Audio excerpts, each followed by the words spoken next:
Welcome to POSTCAST, where tonight the Utah Jazz fall to the Portland Trailblazers. Frankly, they get damed. Damian Lillard just that good tonight, outdoing the Utah Jazz as the Jazz fall 124-107, their fourth straight loss. We'll be talking about it on POSTCAST. POSTCAST is brought to you by the store at 6200 South and 20th East. Also brought to you by the store at the Gateway, the new location there. And it's certainly in the need of mudslide cookies. All right, the Jazz defensively are having a really tough time. They've had two of their worst defensive nights of the year in their last three games. Their two worst. They've had four of their worst defensive nights in the last four games out of four of their 13 worst defensive games. So the defense is really a problem. But the story of the night is we're watching some of the best athletes in the world, and one of them was at a different level than anyone else in Damian Lillard. Yeah, we saw something similar to that. Not similar to that, but where one guy kind of takes over a ball game with Jokic the other night where he had a very good basketball game. You expect that from some of your stars, but you just don't expect, or you don't want anyway, for a player to go off on you like Damian Lillard did. I mean, he's just something special. The Jazz did not have an answer for it. The Portland Trailblazers at the end of every quarter was over 50% shooting. It was just one of those great nights there for Damian Lillard and the Portland Trailblazers. You know, we talked to Terry Stotts. I asked him the question, how is he a different player than he was in his third year? I was really asking for a comparison with Donovan. And what he said is he's seen more. He has more experience. He understands every read. He's seen everything multiple times.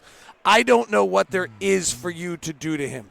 Well, and you remember, I don't either. And I'm basing this on, because I know we had some comments about how Donovan now is starting to see multiple defense and how he's starting to read what's going on, how they're defending him and responding to it. Damian Lillard has as well. I mean, the Jazz game plan tonight was to throw different defense at him periodically, just so he doesn't get comfortable with the Jazz doing the same thing over and over. He responded to that very well. I mean, that first quarter went to the free throw line more than he was knocking down field goals. But then from that point on, he started to recognize where the defense was coming and just had one of those nights. So the Jazz defense has not been good. I said when we went into the stretch that I thought it would be a really interesting test to see where we are defensively. The offense has been okay. Tonight it was actually really good.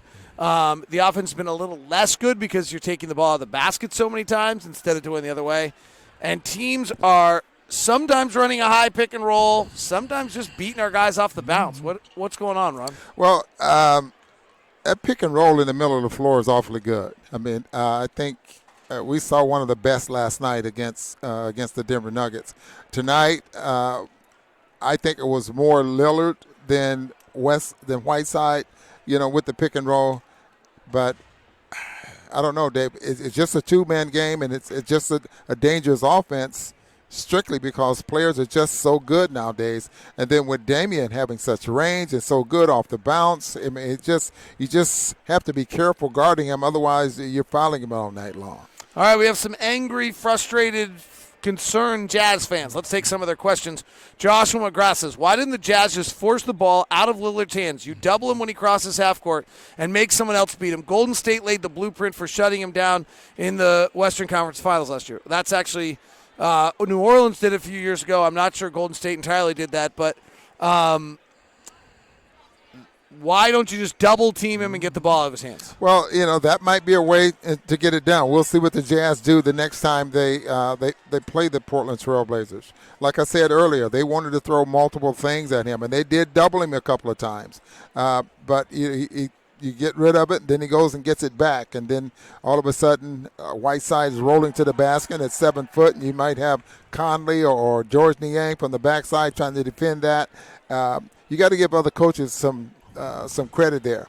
And the big thing is, and one of the reasons that seems to work very well, when they were doubling him, they had to come way out on the floor, way up above the free throw line. The 3-point line. So look at all that space in between there with Whiteside rolling to the basket. There's no historical precedent to doubling at 45 feet and having it work in the NBA. These are not college players. They're just way too good for that. Why is our scheme to defend other teams' best players to put Joe Ingles on them, says Tyson Tanner. Joe is it doesn't work against Damian Lillard. Joe is probably too slow for Damian, and Joe and Damian is very, very crafty. I mean, everything for a different team doesn't work. Just because it worked against one team, that doesn't mean it's going to work on another. You just have to, the Jazz beat Portland Trailblazers the last time these two teams met. So we'll see what happens. I don't know. Royce O'Neal is so Struggling. First of all, with our starting lineup right now of Conley, Donovan, Joe, Bogdanovich, and Gobert, this is a real question mark of who do you put on their best offensive player? Who is guarding Kawhi? Who is guarding Paul George? Who is guarding LeBron? Who is guarding Dame Lillard? Who is guarding those type of players? That's a really good question. Royce O'Neal is the guy who came off the bench. He got torched. Now, I don't know if they had a miscommunication on what they were trying to do, force him right versus force him left, but, I mean, Dame went right by him. He opened the floodgates for him on a few possessions. I don't know, again, if that could be a miscommunication that you think you're forcing him right and you're getting help, but that didn't work either. So, honestly, for all of our offensive prowess, our defensive schemes are set to drive people to Rudy and allow Rudy to defend. We do not have very many good on-ball defenders. We do not right now. And this is a stretch where the Jazz are really struggling. Just think about the season as a whole. The Jazz was surging very, very good for a long period of time. Now you're getting to the point where they are starting to play some of the other teams in the West that are very, very good. It's going to average out. I mean, every team goes through a stretch where they'll lose 3, sometimes 4, 5 in a row, and then you figure it out, or you get guys healthy and things start to work out for you. But this time last year, the Jazz were 20. They were only about 5 or 6 over 500. They're way over that at this time, and I thought they were surging at this point, and I was looking at getting to 50 ball games here very early, but they'll get it together. Jazz are now 32-17. They're a game and a half above the Rockets for 4th in the Western Conference. A lot of people commenting about Rudy. There's no question. Hassan Whiteside, after being humiliated by Rudy, got the best of Rudy tonight. There's no question on that. He really did. I mean, he really did. Whiteside is listening to some of the people around here think that he is really starting to fit in pretty nicely here. Blocking 3.5 shots a ball game, protecting the basket. You put some scores around him, he's pretty good. But if you don't have scores around him, then he can't do very much there as well.